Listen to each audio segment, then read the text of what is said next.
Have you ever seen a tree that grows fruits directly on its trunk?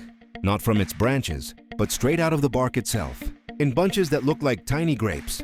Meet the cluster fig tree, scientifically known as Ficus racemosa, a masterpiece of evolution, medicine, and ecology. This is the science story of a tree that connects biology, culture, and life itself. Welcome to Sciverse, where we explore the science of the universe. The cluster fig belongs to the Moraceae family, the same family as the banyan and peepal trees. It's found across India, Sri Lanka, and Southeast Asia, and locally, people call it Gular, Atti or Udumbara. It's a large deciduous tree, growing up to 20 meters tall, with a thick, rough trunk and a wide canopy. Now here's the fascinating part. The fruits, or figs, grow in clusters directly on the trunk and main branches. This rare adaptation is called cauliflory. In nature, there's always a reason for every feature. Cauliflory helps animals like bats, monkeys, and squirrels reach the fruits easily, even if they can't climb to the top. When these animals eat the figs, they spread the seeds, ensuring new trees grow far and wide. It's a perfect example of evolutionary teamwork. The plant gets its seeds dispersed, and animals get food in return. But what's really amazing is what's happening inside the fruit. What we call a fig fruit isn't just a fruit. It's actually a closed cluster of hundreds of tiny flowers, hidden inside a hollow structure. And inside every fig, there's a miniature world, a wasp's world. Each fig species has its own specific fig wasp species. The wasp enters the fig through a tiny opening called the ostiole, lays its eggs inside, and while doing so, pollinates the hidden flowers. After completing its life cycle, the wasp dies inside the fig, and a new generation continues the cycle. This relationship has existed for over 80 million years, one of the most ancient and perfect examples of coevolution. Neither can survive without the other. So next time you see a fig, remember, it's not just a fruit, it's a micro-ecosystem. Let's look deeper into the science and medicine behind this tree. Every part of Ficus racemosa is loaded with powerful bioactive compounds. It contains flavonoids and tannins that act as natural antioxidants. Saponins help regulate blood sugar and cholesterol. And luteol, a compound found in the bark, has anti-inflammatory and even anti-cancer properties.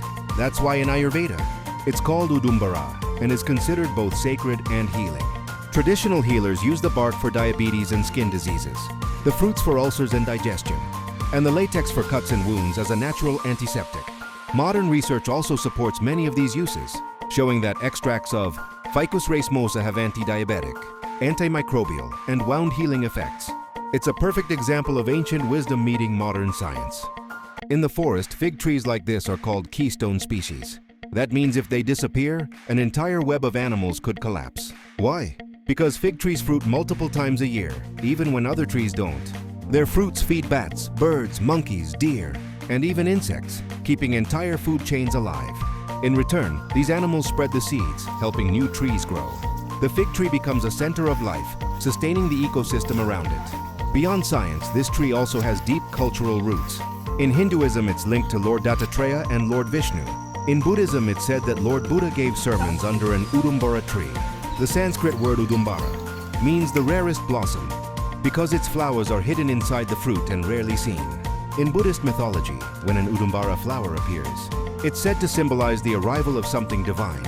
These beliefs may not be scientific, but they show how deeply people have felt connected to this tree for thousands of years. Of course, every story has two sides. Some people think the fruits are poisonous. They're not. They're edible, just not very sweet. Others cut down the tree thinking it attracts snakes or bats. But those creatures are part of the natural balance that keeps the environment healthy. One caution though, the roots can be invasive near walls or buildings, and the latex can irritate sensitive skin. So it's best to plant this tree in open areas, not right next to a house. In villages, the Atti is respected as a friend. It gives shade, supports biodiversity, and is considered sacred. In cities, some people see it as messy or useless, but in truth, it's one of the most valuable trees in nature. It cleans the air, prevents soil erosion, and provides food and shelter for countless living beings. It doesn't just exist, it connects life. The cluster fig tree, Ficus racemosa, is more than just wood and leaves. It's a living example of how nature builds partnerships between trees, insects, animals, and humans. It reminds us that science and spirituality can often tell the same story in different ways. So the next time you walk past one of these trees, stop for a moment. Those clusters of figs aren't ordinary fruits. They're tiny worlds where life collaborates, evolves, and thrives. That's the magic of science hidden in nature. And that's what we love exploring here on Sciverse, your science universe. If you enjoyed this video, don't forget to like, share, and subscribe to Sciverse. Because in nature, every small thing has a big story, and we'll keep exploring them, one discovery at a time.